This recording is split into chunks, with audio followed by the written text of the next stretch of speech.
আমার বাড়ি হলো তেজকাল ইউনিয়নে, আর আমার জন্মস্থান হলো তেজকাল ইউনিয়ন বারাইচর গ্রামে। ঠিক আছে, আর আমার বসত বাড়ি ঢাকাতে, বুঝছেন? আমি গণ অধিকার পরিষদ টাকমার্কা থেকে এমপি নির্বাচনে নির্বাচিত করবো, ইনশাআল্লাহ নির্বাচন করবো টাকমার্কা। হ্যাঁ, আমার জন্য দোয়া করবেন। হ্যাঁ, আমি আপনাদের কাছে আসছি শুধু দোয়ার জন্য, আমার জন্য দোয়া করবেন এবং আপনাদের দোয়া নিয়ে সামনে এগিয়ে যাবো। ঠিক আছে, হয়তো আপনারা অনেক জনে চিনেন বিটিকে, বিটিকে চিনেন না? হিসাবে কেমন অনেক ভালো, অনেক নির্যাতিত, আমিও নির্যাতিত, আমিও মারি খাইছি, মাথা ফাটাইছি, পাও ভাঙছি, এই দলের জন্য অনেক কিছু করছি। এখনো আসছি আপনাদের কাছে, আপনাদের সাথে পরিচয় হয়ে গেলাম, যেন ভবিষ্যতে যদি ভবিষ্যতে যদি আপনাদের কোনো উপকারে আসতে পারি, তাইলে নিজেকে মনে করেন যে একটা গর্ববোধ মনে করবো যে আমি তাদের উপকারে আসছি।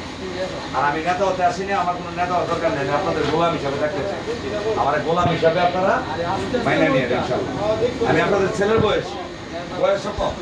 হ্যাঁ, আপনারা দোয়া করবেন আমার জন্য, আমি দোয়া চাই। আসসালামু আলাইকুম চাচা, ভালো থাকবেন ভাই। জি চাচা, আমার জন্য দোয়া করেন। হ্যাঁ, আমি ইনশাল্লাহ কোনো দিকে টাকা নিয়ে নির্বাচন করবো বাচ্চানাপুরে। হ্যাঁ, আসেন আমরা সবাই একসাথে, যারা আছে আমাদের কর্মী সমর্থন সবাই নিয়ে আমরা কথা বলি একসাথে। ইনশাল্লাহ আইন ভাই, আমরা একটু কথা বলি একসাথে, দিলে ভাই। ভাই ভালো আছে? জি আলহামদুলিল্লাহ। আমরা সবাই একসাথে একটা এই খোলা জায়গাটা দাঁড়াইলে মনে হয় ভাই। আইন আপনি না না ওনার